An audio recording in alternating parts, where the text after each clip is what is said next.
മുളകും പൊടി, ഉപ്പ്, വെളുത്തുള്ളി, മഞ്ഞൾപ്പൊടി ഇതെല്ലാം കൂടെ നല്ല മിക്സാക്കുക. കണ്ണമീൻ കായം തേക്കാനുള്ളതാണ്, പൊരിക്കാനുള്ളതാണ്.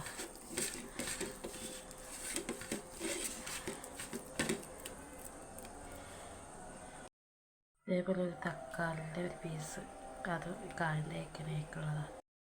നമുക്ക് പറയേണ്ട ഒരു കണ്ണൻ കായം തേച്ച് വെച്ചതാണ്. പൊരിക്കാൻ പോവുകയാണ് കണ്ണൻ. അതിനുള്ള ചട്ടി തയ്യാറായിരിക്കുന്നു. ഇതിലേക്ക് കുറച്ച് ഓയിൽ ഒഴിച്ച് കൊടുക്കുക.